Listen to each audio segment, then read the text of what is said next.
acclame encore, que l'acclamation monte jusqu'au 3e ciel, que ça traverse le 1er ciel, le 2e ciel, et que tes acclamations arrivent jusqu'au trône de gloire. Dans le nom puissant de Jésus. Dans le nom puissant de Jésus. Amen, amen, amen. Amen, gloire à Jésus. On va passer maintenant à la prédication. On a très peu de temps, alors on peut rester. Sinon, on va continuer à rester. Il n'y aura même pas de message. Parce que c'est bien l'onction et tout ça, les délivrances. Mais le plus important, c'est avant tout la parole de Dieu. Et c'est la parole de Dieu qui délivre. Amen. C'est surtout la parole de Dieu le plus important. Avec la parole, tu peux être délivré. On peut prier pour toi, mais si tu n'as pas la parole de Dieu, c'est comme si on ne faisait rien. Le plus important, c'est la parole de Dieu. Amen. On va maintenant passer au moment de la parole de Dieu. Je nous invite à prendre nos Bibles. Nous allons prendre nos Bibles. Gloire, gloire, gloire, gloire à Jésus. Gloire, gloire, gloire à Jésus. Nous allons aller dans le livre de Jean. Jean 1. Jean 1. Jean 1. Et nous allons lire à partir du verset 1 jusqu'au verset 5. Jean 1, verset 1 jusqu'au verset 5. Amen. Amen. Je lis la parole de Dieu avec révérence. Donc Jean 1 au verset... Du verset 1 au verset 5. Amen. Au commencement était la parole, et la parole était avec Dieu, et la parole était Dieu. Elle était au commencement avec Dieu. Toutes choses ont été faites par elle, et rien de ce qui a été fait n'a été fait sans elle. En elle était la vie, et la vie était la lumière des hommes. La lumière luit dans les ténèbres, et les ténèbres ne l'ont point reçue. Amen. Amen. Sois bénie, servante de Dieu. Alors, bien aimé, la thématique du jour, c'est la vie après la mort. La vie après la mort. Donc la servante de Dieu vient de lire qu'au commencement était la parole, et la parole de Dieu était avec Dieu, et la parole de Dieu était Dieu. Elle était au commencement avec Dieu, et toutes choses ont été faites par elle. Et rien de ce qui a été fait n'a été fait sans elle. En elle était la vie, et la vie était la lumière des hommes. Bien-aimé, la parole de Dieu, c'est la vie.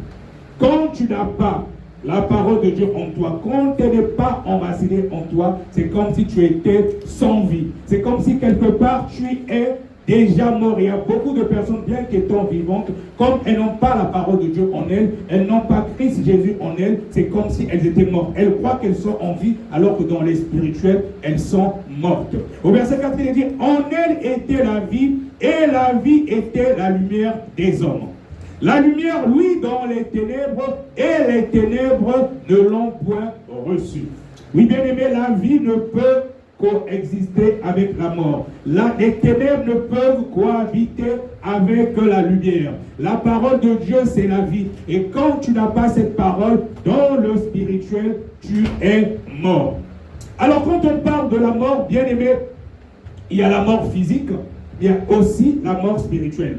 Comme je disais d'entrée de jeu, il y a beaucoup de personnes qui, bien qu'étant vivantes, alors que dans le spirituel, elles sont mortes. Il y a des personnes qui sont parmi nous, tu la vois, elle est vivante, alors que dans le spirituel, il y a déjà des décrets, des ordonnances sur le jour de sa mort. Et c'est pour ça que quelque temps après, vous pouvez voir quelqu'un qui était bien portant, du jour au lendemain, tu ne comprends pas, elle a fait une crise cardiaque, elle est morte. Parce que dans le spirituel, ils avaient déjà programmé sa mort. Et donc, vous la voyez, elle avait l'air d'être en bonne santé, elle a fait une crise cardiaque parce qu'en réalité, elle était déjà morte dans le spirituel. Et il y a beaucoup de personnes, bien que vivantes, toutes les portes sont fermées. Donc, même si elles ne sont pas mortes physiquement, mais dans le spirituel, tout ce qu'elles font ne réussit pas. Des limitations à tous les niveaux. Parce que les sorciers de sa famille, tes ennemis t'ont bloqué à tous les niveaux. Tu es déjà mort. On te voit seulement vivant. Et deux fois, c'est même la vie que tu mènes, c'est pas ta vie. On a remplacé ta vie par la vie de quelqu'un d'autre. On a pris ton étoile. Donc, dans le spirituel, tu es mort. Tu mènes une vie qui n'est même pas à toi. Ta vie est cachée quelque part. Dans, je sais pas, dans les ténèbres, ils sont en train de te manipuler alors que physiquement, tu crois que tu es en vie, alors que dans le spirituel, tu es mort. Donc, il y a la mort physique, il y a aussi la mort spirituelle.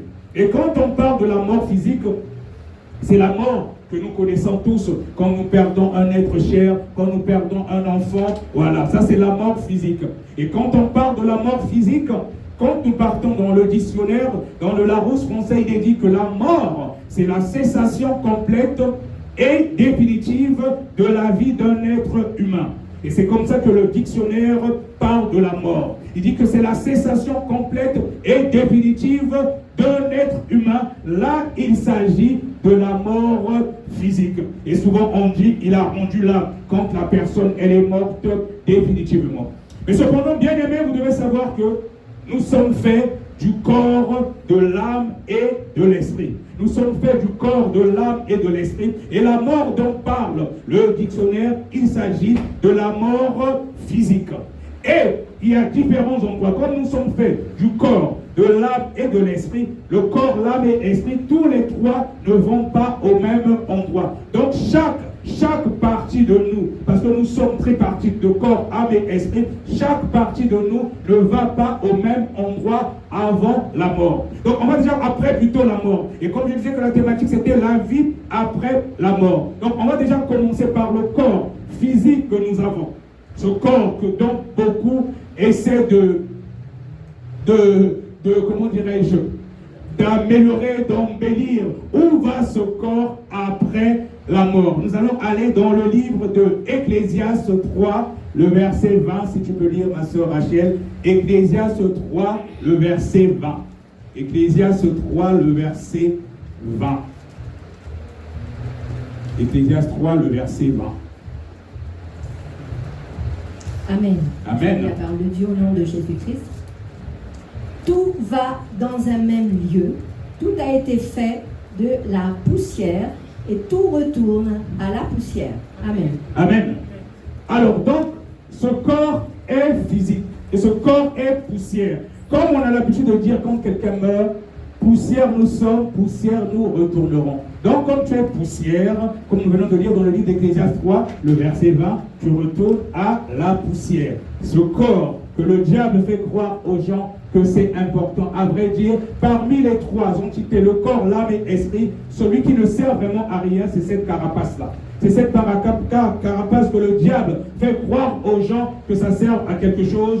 Tu l'améliores, tu le badigeonnes, tu changes la couleur de ta peau, tu rajoutes tout ce qui est faux cheveux, maquillage. C'est-à-dire que lorsque tout ce qui ne glorifie pas Dieu, c'est dans ce corps que tu le mets. Et le diable, sachant que ça ne sert à rien, et c'est pour ça qu'il te laisse faire cela pour t'accuser par la suite. Mais ce qui est plus important, l'âme et l'esprit, là, il ne s'occupe pas de ça. Donc, il veut que tu te sers vraiment de ton corps, que tu puisses faire tout ce qui est contraire à la volonté de Dieu pour t'éloigner de Dieu. Donc quand tu commences à faire tout ce qui est contraire à la volonté de Dieu, cela a des répercussions aussi sur ton âme et aussi ton esprit. Et il commence déjà par ce corps. Ce corps, comme nous venons de dire, poussière nous sommes, poussière nous retournerons. Donc parmi le corps, l'âme et l'esprit, où va le corps? Nous avons dit que le corps donc retourne tout simplement à la poussière. Donc lorsqu'on va t'enterrer, je ne sais pas si vous avez déjà eu l'occasion de voir quelqu'un qui est mort. Généralement, quand tu vois la personne, de fois, c'était une belle personne, une belle dame, un beau monsieur. Et quand tu le regardes, c'est là que tu te rends compte. Et finalement, nous enorgueillissons pour rien. On fait des choses, on envie certaines personnes même dans ce monde-là pour rien. Alors que ce corps ne sert vraiment à rien. Et si tu as compris cela, mon frère, ma soeur, tu as tout compris. Maintenant, je disais d'entrée que nous sommes faits du corps, de l'âme et l'esprit. Et c'est quoi l'âme? On parle souvent de l'âme. C'est quoi exactement l'âme? Ma soeur Rachel, est-ce que tu peux aller dans le livre de Lévitique 17, le verset 14? Lévitique 17, le verset 14. C'est quoi l'âme? Lévitique 17, le verset 14. Lévitique 17, 14. Amen. Amen. La parole de Dieu avec révérence. Donc dans Lévitique 17 au verset 14, il est écrit: car l'âme de toute chair, c'est son sang qui est dans son âme. C'est pourquoi j'ai dit aux enfants d'Israël: vous ne mangerez le sang d'aucune chair, car l'âme de toute chair, c'est son sang. Quiconque en mangera sera retranché. Amen. Amen. Gloire à Jésus. Alors c'est quoi l'âme? L'âme, c'est ton sang. L'âme, c'est ton sang. Donc quand on parle de l'âme, c'est quoi l'âme? L'âme, en fait, c'est ton sang. Et c'est pour cela que les sorciers, les personnes qui sont dans le monde occulte, les satanistes et toutes ces personnes qui sont dans ces loges-là, ils sont avides du sang humain. Parce qu'ils savent que l'âme est dans ton sang. Disons, ton sang, c'est ton âme. Donc quand un sorcier boit ton sang, c'est comme s'il te buvait. Il te buvait. Donc ça augmente encore ses puissances. Comme nous venons de lire dans le livre de Lévitique 17, le verset 14, car l'âme de toute chair, c'est son sang. Donc les sorciers, ils sont avides de beaucoup de sang et c'est pour augmenter encore leur puissance. Et c'est pour ça que vous allez voir, dans ce monde, même le diable, il a toujours besoin de beaucoup de sang humain parce que l'âme est dans le sang. En fait, ton sang, c'est ton âme. Quand un sorcier arrive à boire ton sang, donc il a déjà bu ton âme, tu es déjà mort. Et donc il y a des personnes même qui sont physiquement, tu le vois, il est en bonne santé, alors que dans le spirituel, on a déjà bu son sang. On a déjà bu ton sang, donc on a déjà décidé quel est le jour que tu vas mourir. Donc tu ne peux plus rien, il n'y a que le Seigneur Jésus-Christ qui peut te sauver. Parce que quand c'est comme ça, ils ont déjà décrété ta mort dans le spirituel, ils ont déjà bu ton sang. Et donc quand ils ont déjà ton sang, ils ont ton âme. Et c'est pour ça que les gens qui sont dans le monde occulte, ils boivent beaucoup de sang. Donc plus ils boivent du sang humain, admettons, c'est comme si tu es seul. Tu bois le sang de 100 personnes, c'est comme si tu as maintenant la force de 100 personnes.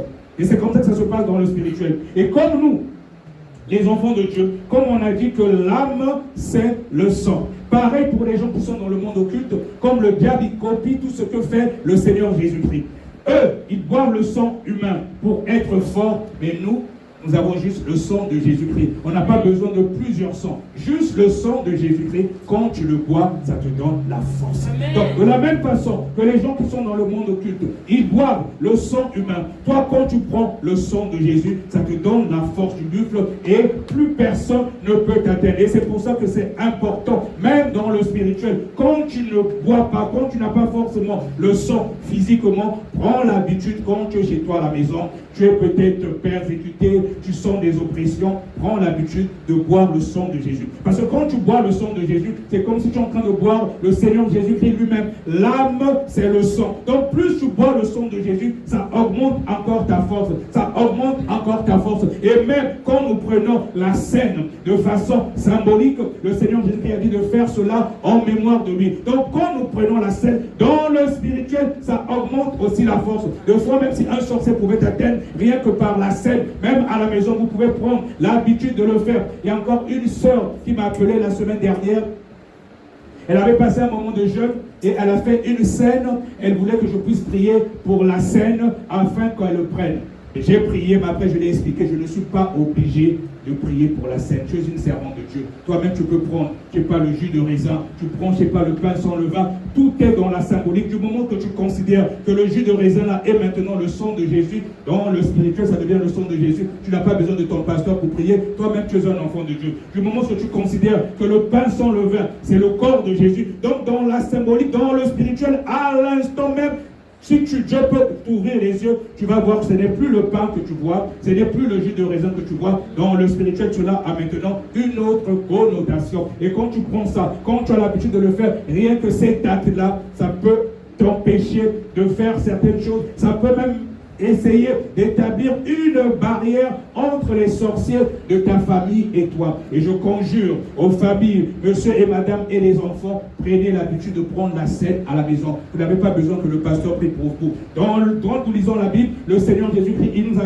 tout ce qui est dans la Bible, ce sont des exemples. Le Seigneur Jésus-Christ a imagé cela pour que nous, qui sommes ses enfants, ses disciples, que nous puissions aussi le faire. Il n'y a pas de date pour prendre la scène, il n'y a pas de moment. Tu peux le prendre à n'importe quel moment, du moment que tu considères que c'est le sang de Jésus, du moment que tu considères que c'est son corps. Et plus tu bois le sang de Jésus, plus tu manges son corps dans le spirituel, tu deviens encore quelqu'un d'autre. Parce que l'âme, c'est le sang. Et les gens du monde occulte ont compris cela. C'est pour ça qu'ils boivent beaucoup le sang humain. Amen. Amen. Alors maintenant, où va l'âme? après la mort. Donc je disais la thématique, c'était la vie après la mort. Où va l'âme après la mort? Nous allons aller dans le livre d'Ésaïe 14, les versets 9 au verset 10. Ésaïe 14, les versets 9 au verset 10. Ésaïe 14, 9 à 10. Amen. Amen. Je lis la parole de Dieu au nom de Jésus-Christ. Dans Ésaïe 14, verset 9 au verset 10. Le séjour des morts s'émeut jusque dans ses profondeurs pour t'accueillir à ton arrivée. Il réveille devant toi les ombres, tous les grands de la terre. Il fait lever de leur trône tous les rois des nations. Tous prennent la parole pour te dire, toi aussi, tu es sans force comme nous. Tu es devenu semblable à nous. Amen. Amen. Ésaïe 14, verset 9 et verset 10. Là, on parle du séjour des morts. Et là, il s'agit des personnes qui meurent sans Christ Jésus. Où ils vont, comme nous venons de lire dans le livre d'Ésaïe 9, le verset 10, où on dit, toi aussi tu es devenu comme nous, ils vont dans le séjour des morts. Donc il y a des personnes, de fois parfois, vous voyez dans cette terre, il a des honneurs, il a la gloire et tout, il croit que la vie s'arrête là. Parce qu'il a peut-être la prospérité, parce qu'il a le pouvoir. Mais c'est quand il meurt, il se rend compte qu'il était rien, qu'il était zéro. Quand tu n'as pas Jésus-Christ en toi, tu es zéro. Peu importe ta richesse dans ce monde, que tu sois un président de la République, que tu sois un ministre, je ne sais quoi. Tu n'as pas Jésus-Christ, tu es zéro dans le spirituel, tu es zéro. Il n'y a que des personnes qui n'ont pas Jésus-Christ comme toi, qui vont croire que tu es important, alors qu'en réalité, dans le spirituel, tu es rien du tout. Un véritable chrétien, même un petit enfant qui vient d'être converti aujourd'hui, qui a reçu le Seigneur Jésus-Christ en esprit, en vérité, il te dépasse de loin. Et c'est pour ça qu'il ne faut pas envier les gens à cause de leur position dans ce monde, à cause de leur richesse. Que tu n'as pas Jésus, tu es zéro, tu es zéro. Dans le spirituel, n'importe qui peut jouer avec ton âme. Donc, où va l'âme après la mort quand on n'a pas Jésus? Ton âme, c'est dans le séjour des morts. Et c'est pour ça que quand on est en vie, on doit tout faire pour recevoir le Seigneur Jésus-Christ. Parce que quand on n'a pas Jésus, nous sommes rien. Ma soeur Rachel, est-ce que tu peux aller maintenant dans le livre de Luc 16, les versets 23 au verset 24. On a dit pour ceux qui ne connaissent pas Jésus, ils vont dans le séjour des morts. Maintenant, ceux qui reçoivent le Seigneur Jésus-Christ en vérité, nous allons aller dans le livre de Luc 16, nous allons lire les versets 23 jusqu'au verset 24. Luc 16, 23 à 24. Je lis la parole de Dieu au nom de Jésus. Donc, dans le séjour des morts, il leva les yeux et tandis qu'il était en proie au tourment, il vit de loin Abraham et Lazare dans son sein. Il s'écria, « Père Abraham, aie pitié de moi et envoie Lazare pour qu'il trempe le bout de son doigt dans l'eau et me rafraîchisse la langue, car je souffre cruellement dans cette flamme. » Abraham répondit, « Mon enfant, souviens-toi que tu as reçu tes biens pendant ta vie et que Lazare a eu les maux pendant la sienne. Maintenant, il est consolé et toi, tu souffres. » Amen. Amen. Amen. Alors donc là, c'est encore un exemple. Donc la personne qui est dans le lieu de tourment, voilà, la personne souffre. Par contre, Lazare, il est au paradis. Parce que dans sa vie, il a vécu en conformité avec la parole de Dieu. Et donc, bien aimé, c'est pendant que nous sommes encore en vie. Et comme je disais que d'entrée de jeu, c'est pas ce corps, cette nature adamique, elle ne vaut rien, ce corps, ça ne veut rien dire, ce n'est que poussière. Donc, où va ton âme? C'est l'âme le plus important, puisque l'âme, c'est le sang. Où va l'âme? Quand tu es dans le Seigneur, ton âme, il va au paradis. Et quand tu ne connais pas le Seigneur Jésus-Christ, si tu mourais aujourd'hui, ton âme, il va aller dans un lieu de tourment. Et bien aimé, il ne faut pas jouer avec l'éternité de ton âme, parce que le lieu de tourment, c'est pour l'éternité. On ne le dit jamais assez dans les églises, mais quand tu meurs sans Jésus, c'est pour l'éternité. C'est le lieu de tourment. Après, ça sera l'enfer. Parce que l'enfer n'existe pas encore. Ceux qui meurent aujourd'hui, ils vont dans le lieu de tourment. Ils sont torturés par le diable lui-même et ses démons. Et l'enfer, ça sera encore pire. Donc quand tu meurs sans Jésus,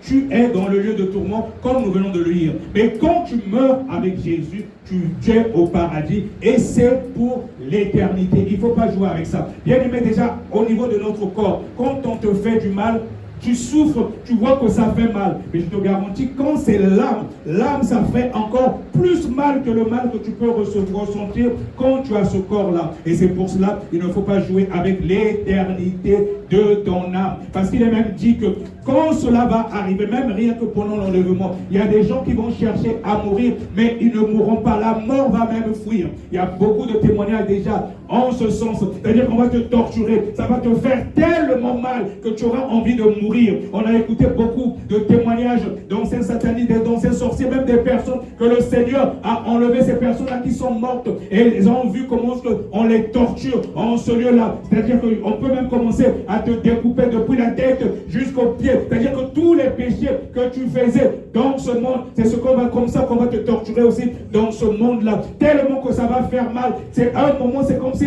J'ai même écouté certaines choses. Par exemple, si tu buvais l'alcool, on va te faire boire par exemple l'acide. L'acide là, tu vas boire ça tellement ça va te faire mal, ça va te brûler et tout le corps sera brûlé, envahi et puis le même corps régénère encore. Et ça va continuer à faire ça tous les jours. Et c'est pour l'éternité parce que la mort n'existera pas. Là, ça sera plus le corps physique, mais ça sera au niveau de l'âme. Raison pour laquelle il ne faut pas jouer avec l'éternité de ton âme. Tu meurs sans Jésus-Christ aujourd'hui, c'est le lieu de tourment et l'enfer pour l'éternité. Et quand tu meurs par contre avec Jésus, c'est le paradis et c'est pour l'éternité. Et c'est pour ça que sur cette terre, même si tu n'as rien, n'envie pas les gens qui ont quelque chose. Préserve d'abord ton âme. C'est cela le plus important. Le plus important, c'est le salut de ton âme. Et c'est pour ça que tu dois mettre le Seigneur Jésus-Christ devant. Le Seigneur Jésus-Christ devant. Même pas ton mari, même pas ta femme, même pas tes enfants. C'est Dieu d'abord devant. Le reste, ça vient après. Parce que dans l'éternité, au niveau du salut de ton âme, il n'y aura plus de famille. Nous ne sommes que des accompagnateurs. Même nos enfants ne nous appartiennent pas. Dieu nous les a prêtés seulement. Ton mari ne t'appartient pas ou ta femme ne t'appartient pas. Du moment que vous êtes sur cette terre, vous êtes un. Mais quand vous allez mourir, chacun son chemin. Un peut se retrouver au paradis, l'autre peut se retrouver au séjour des morts. C'est pour ça que toi, ta priorité, ça doit d'abord être le salut de ton âme. C'est cela le plus important. Amen. Alors nous allons aller encore dans le livre de Luc 23, le verset 43. Luc 23, le verset 43. Toujours par rapport au paradis et le séjour des morts. Luc 23, le verset 43. Amen. Donc dans Luc 23, 43, il est écrit: Jésus lui répondit: Je te le dis en vérité, aujourd'hui, tu seras avec moi dans le paradis. Amen. Amen. Là, c'est Jésus qui dit au brigand à la croix: aujourd'hui, tu seras avec moi au paradis. Et là aussi, le brigand à la croix, quelqu'un qui était un bandit, il s'est retrouvé au paradis parce que c'est le Seigneur Jésus-Christ qui l'a décidé. Et bien aimé, ça, l'Esprit de Dieu m'a mis à cœur ce passage. Pourquoi? C'est parce que il y a beaucoup de chrétiens qui ont tendance à juger les gens. Des fois, tu vois quelqu'un, tu vois sa vie, et toi, tu es peut-être anxionné, tu pries pour les gens, ou tu as tellement d'onction, tu te dis, ah, telle personne, tel homme, telle femme, c'est sûr qu'il va aller en enfer et tout. Mais des fois, tu ne sais pas. Ça se trouve que, même si, avant qu'il ne puisse mourir, il peut arriver qu'il a une vie peut-être qui ne glorifie pas Dieu. À la dernière minute, il s'est peut-être confessé. Il a peut-être confessé. Il a demandé pardon à Dieu. Si sa confession est sincère, Dieu peut l'épargner. Et lui, il se retrouve au paradis. Et toi qui peut-être prêchais, qui peut-être mettais les langues robes, avant de mourir, tu as peut-être pas confesser un seul péché et tu te retrouves en enfer. Et c'est pour ça que, bien aimé, nous ne devons pas juger. Le jugement appartient à Dieu seul. On ne sait jamais où va chacun de nous jusqu'à la dernière minute. Il peut arriver quelqu'un que tu crois peut-être qui est en enfer alors qu'en ce moment il est au paradis. Et la personne peut-être que tu croyais qui est au paradis tellement que tu voyais en apparence que c'était un serviteur ou servant de Dieu alors qu'en réalité est en enfer. Il y en a qui, quand on va aller l'enterrer, on va dire que son âme repose en paix. Vous êtes en train de louer tout ça, ou peut-être voilà. Alors que lui là-bas, il est en train de pleurer. Vous croyez qu'il est au paradis, mais lui-même qui connaît dans le secret qu'il n'avait pas une vie rangée vis-à-vis de Dieu. Donc c'est Dieu seul qui juge, on n'est pas les juges. Et chacun de nous doit se battre pour hériter du royaume des cieux et aller au paradis. Mais le jugement n'appartient qu'à Dieu, ça n'appartient à personne d'autre. Et c'est pour ça que même le Seigneur Jésus-Christ disait que les républicains et les prostituées, vous devanceront au paradis. On a souvent tendance à juger les gens au lieu de s'occuper de toi-même. Toi, ton rôle à l'église, tu es là en train de voir la sœur a fait ceci, le pasteur a fait cela. Mais occupe-toi déjà de toi-même. Le salut est individuel. Et puis le reste, toi, ce que tu as à faire, tu prêches la parole de Dieu, tu pries pour la personne. Si tu connais, tu as constaté quelque chose, laisse le Saint-Esprit faire le reste. Le jugement ne nous appartient pas. Amen. On va aller encore dans Apocalypse 2, le verset 7. Ma soeur Rachel, si tu peux lire Apocalypse 2, le verset 7. Amen. Dans Apocalypse 2, Apocalypse 2, le verset verset 7. il est écrit que celui qui a des oreilles entende ce que l'Esprit dit aux églises. À celui qui vaincra, je donnerai à manger de l'arbre de vie qui est dans le paradis de Dieu. Amen. Amen. Donc c'est ça le plus important, c'est de vaincre. C'est de combattre le bon combat jusqu'à la victoire finale. Et comme disait l'apôtre Paul, il traitait durement son corps. Et quand nous lisons l'histoire de l'apôtre Paul, il a même fait plus que tous les autres disciples. Mais même lui, de fois on pouvait toucher son vêtement et la personne était guérie, mais il n'était pas sûr d'aller au paradis. C'est pour cela qu'il ne faut jamais t'enorgueillir. Peu importe l'onction que tu peux avoir, peu importe ce que tu fais dans la maison de Dieu, il faut toujours rester humble. Il faut toujours rester humble. Fais-toi petit. Même l'apôtre Paul, il n'était pas sûr qu'il devait être sauvé. Tous les jours, tu dois te remettre en question. Tu dis, Seigneur, montre-moi encore ce qui en moi ne te glorifie pas. Lorsque ça ne va pas, aide-moi encore à marcher en conformité avec ta parole afin que je puisse revêtir complètement la nature de Christ Jésus, que je puisse combattre le bon combat de la foi jusqu'à la victoire finale. Il ne suffit pas de commencer, mais c'est surtout de terminer. Le plus important, c'est terminer, c'est pas commencer. Tu peux commencer, tu as l'onction, tu débordes, tu guéris les malades, tu chasses les démons, oui, mais c'est pas chasser les démons c'est pas en chassant les démons que nous irons au ciel. Chasser les démons, c'est même le plus facile dans la vie d'un serviteur de Dieu. Parce que quand tu as Jésus qui est réellement en toi, tout le monde peut chasser les démons, mais ce n'est pas ça qui va t'emmener au ciel, mon frère. Ce n'est pas chasser les démons qui t'emmènera au ciel, ma soeur. Et c'est pour ça que beaucoup seront même surpris. Le Seigneur Jésus-Christ a dit, beaucoup au dernier jour diront, Seigneur, n'ai-je pas fait ceci en ton nom? N'ai-je pas fait cela en ton nom? Le Seigneur Jésus-Christ va te dire, je ne te connais pas. Le Seigneur, quand il donne des dons, ce n'est qu'une grâce. Tu peux aller, c'est pour ça que beaucoup de serviteurs et servants de Dieu, de fois se trompent. Tu continues à faire les miracles, on t'a donné des dons, oui. Et tu crois que tu es avec Dieu alors que Dieu n'est plus avec toi depuis longtemps. Et le dernier jour, tu vas arriver devant le Seigneur, il va te dire, je n'ai t'ai jamais connu. Faisons attention. Donc, quand tu vis dans le péché, même si tu as encore des grâces, et c'est ça qui trompe beaucoup de serviteurs de Dieu, ils continuent dans l'impudicité, ils continuent dans l'adultère, ils font des choses qui ne glorifient pas Dieu. Mais du moment où ils prophétisent encore, il fait des miracles, il dit, bon, mais Dieu est là alors que Dieu n'est plus avec lui depuis longtemps. Et au dernier jour, beaucoup seront surpris. Et tout est dans la parole de Dieu. Ce n'est pas chasser les démons qui nous emmèneront au ciel. Même nous qui sommes dans ce ministère de délivrance, on peut chasser les démons, oui. Il y a aussi, il ne faut pas oublier aussi, il y a aussi la grâce de la mission qui est là. Quand Dieu suscite une mission, deux fois, parfois, il peut arriver que toi, peut-être, tu n'es même plus en accord avec Dieu. Tu es déjà sorti de sa voie depuis longtemps. Mais il voit la vision qu'il a donnée à son serviteur. Et du moment que son serviteur est droit, son serviteur continue à le suivre, toi, tu vas toujours bénéficier de cette onction. Tu chasses les démons, tu crois que même si tu mènes une vie bizarre, que Dieu est toujours là. Non, c'est juste une grâce de Dieu. Mais toi, occupe-toi d'abord de ton salut. Ce n'est pas chasser aux démons qui t'emmènera au ciel, non. Et c'est pour ça que je disais que d'entrée de jeu, le plus important, c'est la parole. Quand tu connais la parole de Dieu, cette parole, elle vient en toi. Elle s'enracine en toi, c'est le plus important. C'est même pas l'onction. Même les dons, le diable aussi donne. Même un sataniste peut prophétiser, il va te dire des choses. C'est pas ça le plus important. Mais le plus important, c'est connaître la parole de Dieu. Que cette parole, elle s'enracine en toi et elle produit en toi le fruit de l'esprit. Et qu'on voit que ton caractère, tu as maintenant le caractère de Jésus. Et c'est en cela qu'on reconnaît un vrai serviteur de Dieu, un vrai servant de Dieu, dans l'humilité. Quelqu'un qui a la nature de Christ Jésus. C'est pas les dons, c'est pas les dons. Ça même les satanistes, ils le font. C'est pas cela le plus important. Amen. Alors donc, on a commencé par où va le corps. On a dit après où va l'âme. Maintenant, où va l'esprit. Parce que je disais que nous sommes faits du corps, de l'âme et de l'esprit. Le corps va dans un endroit, il retourne à la tombe poussière, il retourne poussière. L'âme, on a dit que quand tu es en Christ Jésus, il va au paradis. Et quand tu meurs sans Christ, il va dans le lieu de tourment ou en enfer. Maintenant, où va l'esprit? Où va l'esprit? On va encore aller toujours dans la Bible. Nous allons aller dans le livre de Luc 23, le verset 46.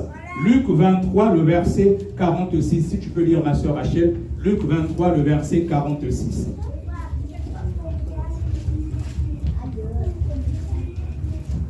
Alors dans Luc 23 au verset 46, il est écrit: Jésus s'écria d'une voix forte: Père, je remets mon esprit entre tes mains. Et en disant ces paroles, il expira. Amen. Amen. Tu peux rester, ma soeur, s'il te plaît. Voilà, je vais essayer de faire vite par rapport au temps. Donc là, le Seigneur Jésus dit: Père, je remets mon esprit entre tes mains. Et après, il est mort. Donc, un véritable enfant de Dieu, quand tu meurs, que fait ton esprit? Ton esprit retourne auprès de Dieu. Et c'est comme ça que les choses se passent. Ton esprit retournant, que ton âme va au paradis. Et le Seigneur, comme on dit que la vie du Seigneur Jésus-Christ, c'est un exemple. Donc le Seigneur, Dieu récupère son esprit. On va aller maintenant dans Apocalypse 21, le verset 8. Apocalypse 21, le verset 8.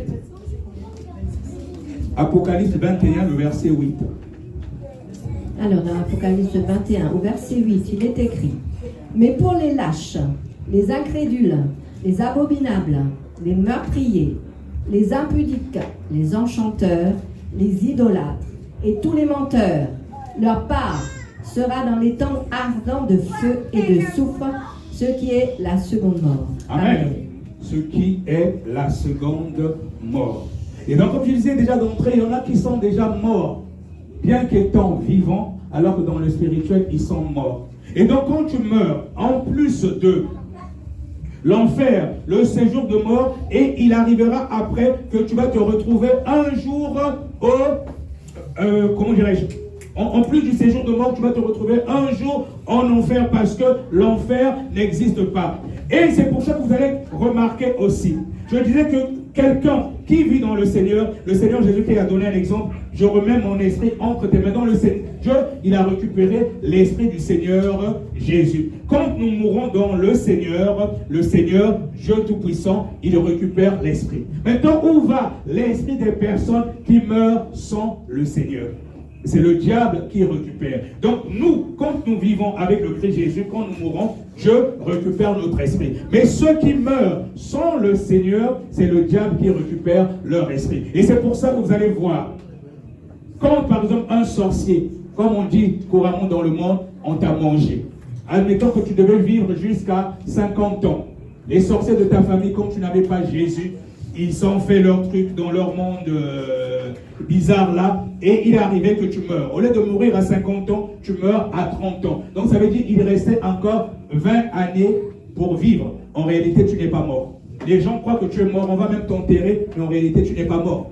Tu devais mourir à 50 ans, parce que Dieu avait décidé que tu meurs à 50 ans. Mais comme tu n'avais pas Jésus, puisque quand tu n'as pas Jésus, n'importe qui, n'importe quel bandit peut jouer avec ton âme. Donc, il récupère donc ton âme. Au lieu de mourir à 50 ans, tu meurs à 30 ans. Mais les 20 ans qui te restaient à vivre là, et ça existe encore, tu n'es pas mort. C'est-à-dire qu'on va te pleurer et on va t'enterrer alors que tu n'es pas mort. Donc, pendant les 20 ans qui restaient à vivre, mais tu vas vivre quelque part. Parce que le diable a récupéré ton esprit.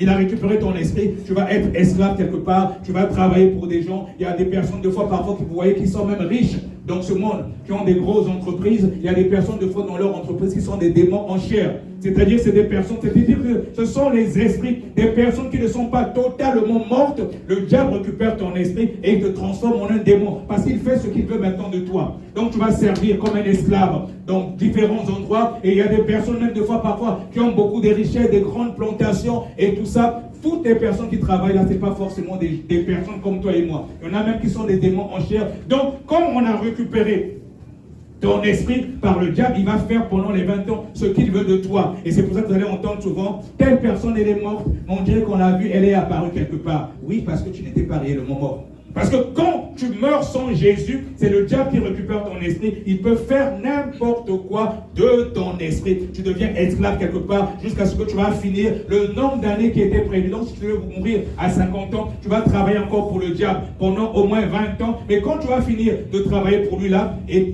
tes 50 ans vont arriver, tu vas te retrouver maintenant dans le séjour de mort. Et quand le Seigneur viendra, tu vas aller en enfer.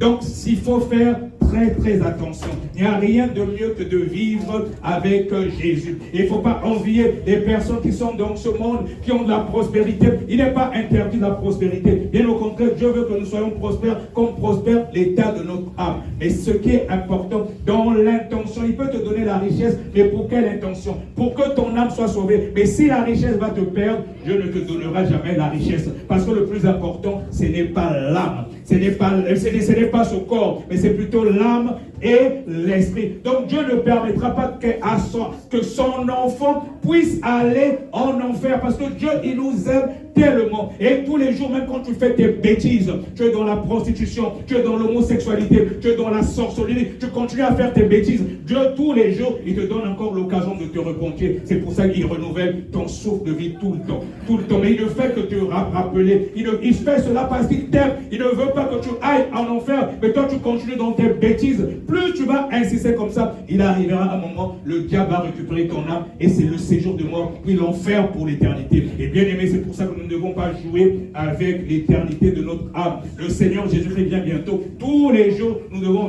laver nos robes. Nous devons faire comme si le Seigneur Jésus-Christ venait aujourd'hui. Où irais-je? On va terminer, on va dans le livre de 1 Thessaloniciens 4. Je vois que le temps presse. 1 Thessaloniciens 4, nous allons lire les versets 13 au verset 18. 1 Thessaloniciens 4, les versets 13 au verset 18. À ce Rachel, si tu peux lire 1 Thessaloniciens 4, les versets 13 au verset 18. Amen. Je lis la parole de Dieu avec révérence. 1 Thessaloniciens 4, 13 à 18. Amen. Nous ne voulons pas, frères, que vous soyez dans l'ignorance au sujet de ceux qui dorment, afin que vous ne vous affligez pas comme les autres qui n'ont point d'espérance. Car si nous croyons que Jésus est mort et qu'il est ressuscité, croyons aussi que Dieu ramènera par Jésus et avec lui ceux qui sont morts. Voici en effet ce que nous vous déclarons d'après la parole du Seigneur. Nous les vivants, restés pour l'avènement du Seigneur, nous ne devancerons pas ceux qui sont morts. Car le Seigneur lui-même a un signal donné à la voix d'un archange et au son de la trompette de Dieu, descendra du ciel et les morts en Christ ressusciteront premièrement. Ensuite, nous les vivants qui serons restés, nous serons tous ensemble enlevés avec eux sur des nuées à la rencontre du Seigneur dans les airs, et ainsi nous serons toujours avec le Seigneur. Consolez-vous donc les uns les autres par ces paroles. Amen. Amen. Tu peux rester s'il te plaît, ma soeur. Donc là, il s'agit de l'enlèvement. Amen. Et bien aimé, le Seigneur Jésus-Christ, la Bible déclare qu'il viendra comme un voleur. Donc au son de la trompette, nous serons enlevés. Les personnes qui seront enlevées, ce sont les personnes que le Seigneur Jésus-Christ va trouver dignes. Les personnes qui seront sans tâche. Et même quand on parle de délivrance, il faut chercher ta délivrance. Tu ne peux pas être enlevé si tu as des démons en toi, c'est pas possible. Le ciel est sans tâche. Dieu ne peut pas permettre que tu puisses souiller son ciel. Il a précipité le diable sur cette terre parce que le diable avait péché. Le ciel, la Bible dit que rien de souillé ne rentrera au ciel. Donc ceux qui ne seront enlevés, que ceux que le Seigneur Jésus-Christ va juger sans tâche à l'instant T quand la trompette sonnera. La Bible est claire, rien de souillé ne rentrera pas au ciel. C'est pas comme on nous a enseigné dans certaines églises à l'époque. On te dit tu peux faire plusieurs péchés, tu fais les péchés et après il y aura une balance. Si tu as peut-être fait 49% des choses qui sont bien, de péché, 51% de ce qui est bien, on va juger par rapport à la balance. Tu iras au ciel, c'est faux. À cause d'un seul péché, tu peux rater le ciel. À cause d'un mensonge, à cause d'un vol, il n'y a pas de petit ou plus grand péché. Tout ce qui est péché chez Dieu, c'est péché. Tu dois confesser. C'est pour ça quand je enseigne souvent, quand tu pêches à midi, une seconde, réponds-toi. Parce que si le Seigneur Jésus vient, il te trouve dans la condition de péché, tu n'iras pas au ciel. Et souvent, beaucoup de chrétiens attendent le soir avant de dormir. C'est là que tu confesses. Mais tu as fait un péché dans la journée. Si tu n'as pas confessé, le Seigneur Jésus vient, tu ne seras pas sauvé. Et c'est ça la saine doctrine. Et c'est ça l'évangile qui conduit au ciel. Nous devons prêcher la vérité, dire la vérité aux gens, dire la vérité aux fidèles et non caresser les horaires des gens. Le plus important, c'est pas la foule. Comme j'ai souvent l'habitude de prêcher, je préfère même rester avec 5 personnes à l'église, donc je suis sûr que nous irons tous au ciel, que d'avoir une foule où tous nous n'irons pas au ciel, y compris moi-même. Vaut mieux dire la vérité, même si l'église est vidée. Je m'en fous des dîmes. Moi, le plus important, c'est de vous conduire au ciel, même s'il ne reste que 2 personnes. Et c'est à cela que Dieu va me juger. Et c'est cela ma mission. Amen. Amen. On va maintenant dans le Ézéchiel 18, le verset 32. Ézéchiel 18, le verset 32. Ézéchiel 18, le verset 32. Je lis la parole de Dieu au nom de Jésus-Christ. Car je ne désire pas la mort de celui qui meurt, dit le Seigneur, l'Éternel. Convertissez-vous donc et vivez. Amen. Amen. Notre Dieu, il est tellement merveilleux.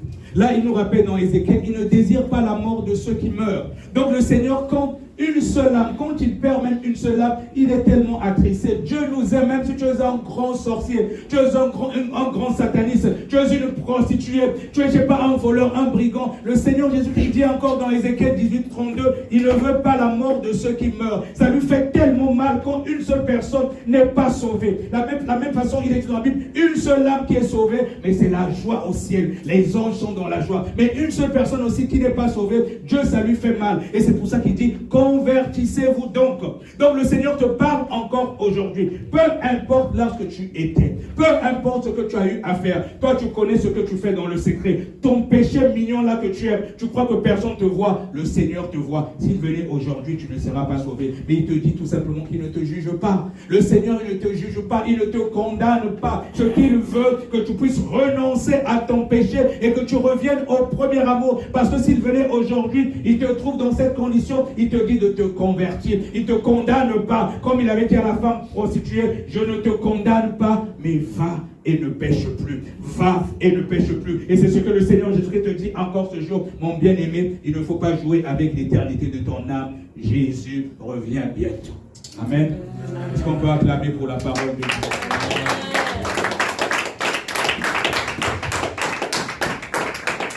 On n'aura pas le temps de développer un peu plus. Voilà. On va continuer parce que l'heure presse déjà. Je vais inviter la chorale. Mais bien aimé, cet enseignement, je vais mettre de toutes les façons après sur YouTube. Il faudra réécouter, c'est important. C'est important. Le Seigneur Jésus-Christ revient bientôt. Il ne faut pas jouer avec l'éternité de ton âme. C'est important.